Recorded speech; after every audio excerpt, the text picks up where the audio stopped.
জনাব তারেক রহমানকে অসংখ্য ধন্যবাদ জানাই, যিনি আমাদেরকে সুযোগ দিয়েছেন। বিশেষ করে আবাসন সেক্টর, আপনারা জানেন বাংলাদেশে এখন খুবই খারাপ অবস্থা যাচ্ছে, ক্রান্তিকাল যাচ্ছে। এটা গুরুত্ব অনুধাবন করেই উনি কিন্তু আমাদেরকে সময় দিয়েছেন, জানতে চেয়েছেন, আমরা আমাদের সমস্যাগুলো বলার চেষ্টা করেছি।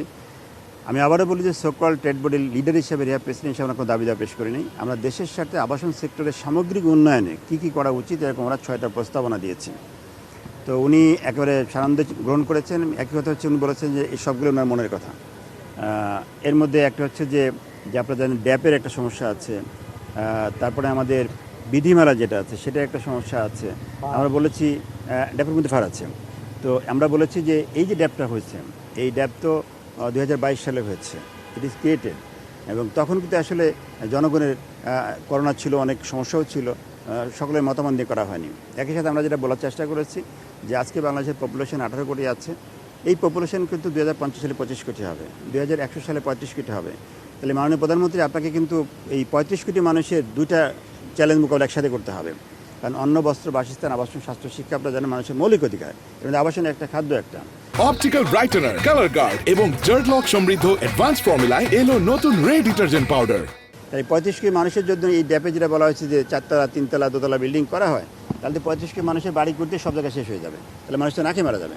সো আমরা বলেছি যে গোটা বাংলাদেশটি জোনিং করতে হবে এবং ফিক্স করতে হবে যে this land is for agriculture, this land is for housing, this land is for industry, this land is for water body এবং this land is for forestry.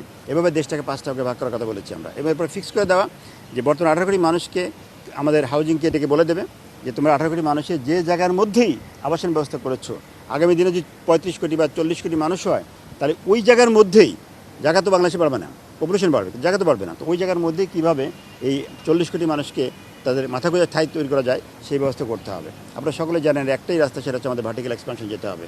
আমরা প্রস্তাব দিয়েছি যে রাষ্ট্রের যে সেন্সিটিভ জায়গাগুলো আছে, বিশেষ করে রাডার আছে বা এয়ার ফানেল আছে, এই সমস্ত জায়গাগুলো বাদ দিয়ে বাকি সব জায়গায় বলেছি যে আসলে এই হাইটের রেস্ট্রিকশন তুলে দিতে বলছি আমরা। ফাটটার বুঝি না যে হাইট রেস্ট্রিকশন দরকার নাই। আপনারা জানেন যে পাশের সিঙ্গাপুর আছে, আপনি দেখেন বিল্ডিংগুলো, হংকংয়ে দেখেন বাচ্চা বিল্ডিংটা 40 তলা, আপনি কুয়ালালামপুর দেখেন, ব্যাংকক দেখেন, তো হয় না, ঢাকাতে কেন হবে না? তো সেই বিষয়গুলো আমরা কথা বলেছি। দ্বিতীয় আমরা যে বিষয়টা বলেছি সেটা হচ্ছে বাংলাদেশের রেজিস্ট্রেশন খরচটা ল্যান্ডের, যে একটা হচ্ছে হয়রানি হয়, আমাদের যারা ডেভেলপার আছেন তাদের হয়রানি হয়, কষ্ট হয়, এবং সেখানে যে রেজিস্ট্রেশন ফিটা এটা আসলে অস্বাভাবিক বেশি। আমরা এক্সাম্পল দিয়েছি যে এশিয়াতে যে বিভিন্ন দেশের কথা বলেছি, সারাউন্ডিং দেশে চায়না, তারপর মালয়েশিয়া, তারপর থাইল্যান্ড, সেখানে 5% বেশি নাই। সো আমাদের দেশে এটা বেশি। এইটাকে কীভাবে অ্যাডজাস্ট করা যায় আমরা এটা বলেছি। আমরা বলেছি এটা কমালেও রাষ্ট্রের আয় কমবে না, কারণ এখন মানে বেশি হওয়ার কারণে বিভিন্ন কারণে কিন্তু রেজিস্ট্রেশন করে না, হয় পাওয়ার নিয়ে রাখে অথবা দেরি করে। তো কিন্তু এটা যদি 5% করা, তাহলে কিন্তু সবাই রেজিস্ট্রি করবে, আলটিমেট রাষ্ট্রের কিন্তু ইনকাম কিন্তু কমবে না, এটা আমরা বলার চেষ্টা করেছি। এরপরে আমরা যে বিষয়টা অ্যাড্রেস করেছি সেটা হচ্ছে যে আপনারা জানেন যে এবারে বাজেটে যারা ল্যান্ডের মালিক যারা আছে, ওনার যারা আছেন, যে তারা যে সাইনিং মানি পায় তারা 15% ট্যাক্স অলরেডি দেয়। অতিরিক্ত একটা ট্যাক্স আছে, সেটা ছিল ক্যাপিটাল ট্যাক্স, সেখানে 15% ইম্পোজ করা হয়েছে। তা আমরা মাননীয় প্রধানমন্ত্রীকে অনুরোধ করেছি। আমরা জানি রাষ্ট্রের আসলে আপনারা জানেন যে এটা মাননীয় প্রধানমন্ত্রী যখন দায়িত্বে আসছেন, রাষ্ট্রের সব জায়গা ব্যাংক থেকে শুরু করে ব্যাংক, নন ব্যাংক সব তো খালি করে দিয়ে গেছে বিগত স্বৈর সরকার।